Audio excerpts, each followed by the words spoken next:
Hey everyone, JJ here.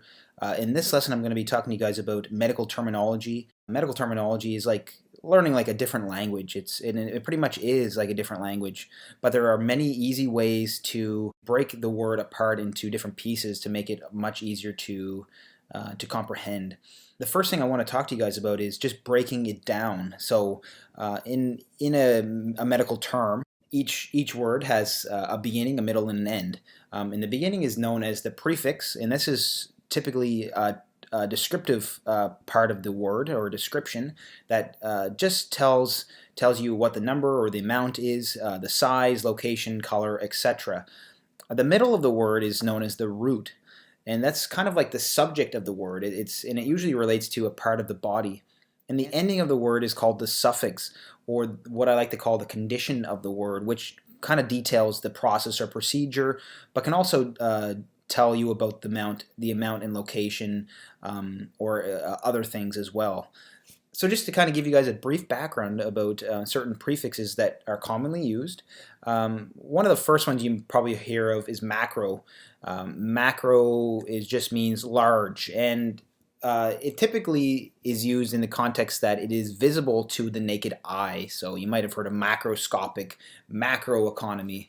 And the opposite of that is micro, which just means small, or not visible to the naked eye. And the way I like to remember this is that think of a microscope.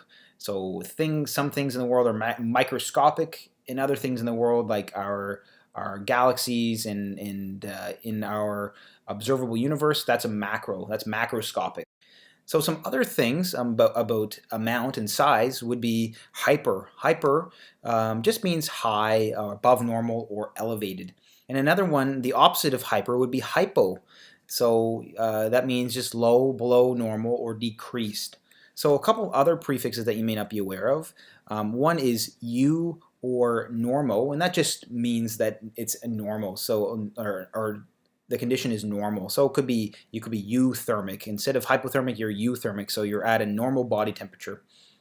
Another term is pan or omni, and that just means all. So you can kind of think of omnipotent, all-powerful, panorama. It's a term that kind of encompasses all of something. Another prefix would be a or an, which just means absent or lacking. In the prefix maglo also means large or larger than average. So to get into some numerical prefixes, this one's pretty easy. Mono just means single or singular. Di means two or double. Tri, three or triple. Quad for four or quadruple. Poly is many or a lot. And oligo is kind of just a blanket term that just means that there are just a few, several, or very little. So for the prefixes related to speed, we have tachy, which means rapid or fast, and brady or breaky, which means slow. And so for these terms, you kind of typically think of the heart. You can have tachycardia or bradycardia or brachycardia. So they're just different terms to describe the speed of the heart rate. So for different locations for prefixes, we've got epi, peri, and circum, and these all just mean around, around the location or around the object. So you can just think of perimeter, circumference, the epicenter, you're kind of around the center. So like different things like that. Now the other one is endo or intra. They mean pretty much the same thing. That just means inside, inner, or interior. So for these ones, you can think of intracellular or the endosome, for example. The opposite of those ones are exo and extra.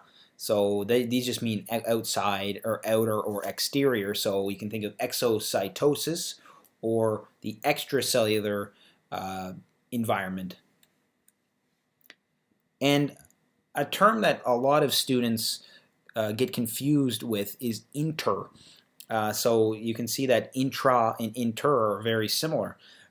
So the difference is that inter means between. So for example, like the intracellular environment versus the intercellular environment, they're different meanings. So just be aware of that, guys. The next thing is trans. Now, you can think of transmembrane or transatlantic. It just means across. The other one is dia or per. So that just means through or complete. So dia, you can think of diameter, or per, you can think of perforate. It's something that goes through. It just means going through something. The other one is medi or medio or media, which just means in the middle. So the next one is para, which means nearby. And then we also have juxta, which means next to or beside or adjacent. So just think of juxtaposition. You put things beside each other. So the next prefixes involve movements. The first one is ab, ab, which means away. So when you abduct, abduct your arms, you're moving moving your arms away from your body. Or abduction, or abducting a child. That's an easy way to remember AB for away. The next one is AD or ad, which means toward. So adducting your arms means bringing your arms in toward your body. That's adduction. The next one is dis, and that means to separate. So just think of displace. You're kind of separating something out or separating things. The next group of prefixes I want to talk to you guys about is colors. So color, the prefix for color is actually chromo or chromato. Leuco, that means white. Next one is erythro, means red. Cyano is blue. Chloro, green. Melan or melano is black, so melanoma. And the last one is one that you very rarely ever hear, which is flav. It means yellow. So you guys may have heard of these before. Leuco for white, leukocyte. Red blood cells or erythrocytes. Cyano, maybe cyanide is a word that you think of.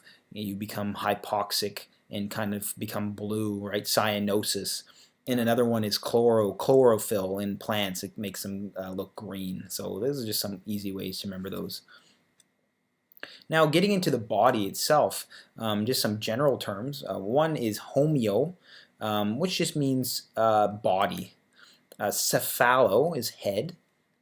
Cerv or like cervical or cervical is neck. Thoraco or thorax is the chest. Abdominal is the abdomen or abdominal. Pelvo or pelva is just pelvic, is just related to your pelvis. The periton is just related to the peritoneum, so the lining within your abdomen. Derm, which means skin, or more specifically dermis. And neuro for nerve. And hemo for blood. Arterio or angio for arteries. So for arterio and angio, you might have heard of angioplasty or angiograms. They all have to do with arteries. The next one is veno or vena, which is just the venous system or veins. You may have heard of the inferior or superior vena cava, vena. So that's a way to remember that. Vasculo just means vascular. So your vascular system, your vasculature. Musculo for muscle. Myo, and also the related term sarco for muscle. So your you might have heard of myocardium or sarcoplasmic reticulum. They all deal with muscle or muscle cells. Two related ones are also skeletal or skelete, like in musculoskeletal system, and osteo, which means bone. So they both are related to bones. Another one is cyto for cell, and the other related term is the suffix cyte, which means cells or cellular. So the next organs I'm going to get into are the neck and thoracic organs. So starting with your thyroid, which this thyro is the prefix for that one. Tracheo for trachea. Esophageo or esophago for esophagus. Thymo for thymus, which is just the immune system organ that's relatively close to your heart. Masto or mammo, which is related to the mammary gland or the breast. Pulmo or pneumo for the lung. And cardio for the heart. The next organs I'm going to get into is the abdominal organs. So gastro for the stomach. Hepato for the liver. So you may have heard of hepatitis or hepatocyte. So they all relate to the liver. One that you may not have heard of is cholecysto. That's for the gallbladder, so you might not have heard of, but maybe cholecystectomy when you remove your gallbladder, or cholecystokinin, which controls gallbladder contraction. Another one is spleno, that's just for the spleen. Another one is pancreato, for the pancreas. Another one is adreno, for the adrenal gland. Just the gland that sits on top of your kidneys. And you might not have heard of this one, nephro for your kidney. So you can think of nephrologist. These are related to the kidney, and this word actually comes from and is derived from the nephron, or the functional unit within the kidney. Entero is used for the intestines, so you might have heard of enteritis, say. You might have heard of enteritis, an inflammation of your intestines. And another one is colo, which is just for col or colo, which is for the colon or large intestine. So you might have heard of colitis, so that's an inflammation of the colon. So here are some common suffixes in medical terminology. Ology is just the study of, like biology, the study of life. Nephrology, the study of the kidney. Gastroenterology, the study of the gastrointestinal system. And the list can go on and on. It just means the study of a particular subject. The next one is philia, which means the love of. And the opposite of philia is phobia, which is just the fear of. So that's an easy one. Most people know that phobia is a fear of something. Another one that people don't think of is tension. Tension means just pressure. So hypertension, high blood pressure. Tension just means pressure. And the sia, it's kind of hard to say this, but like hypoxia, oxia or zia is oxygen. It has to do with oxygen. Hypoxia is low oxygen. Another gas that we want to be aware of is carbon dioxide, and that is capnia. The suffix for that is capnia, so you can think of hypercapnia, high carbon dioxide levels. So the next one is apnea. This is another hard one to say. That just means air. So it's related to pneumo. It's spelled kind of the same way, P-N. You have that P-N there, so it's that odd spelling. So it's actually apnea, so you might have heard of dyspnea or hyperpnea. Different things like that have to do with air or breathing. And another one is very common is ase at the end of a word, and that usually means enzyme. Anyways, guys, that was Medical Terminology Lesson 1. In the next lesson, I'm going to be talking to you guys about different suffixes that describe different disease states and processes.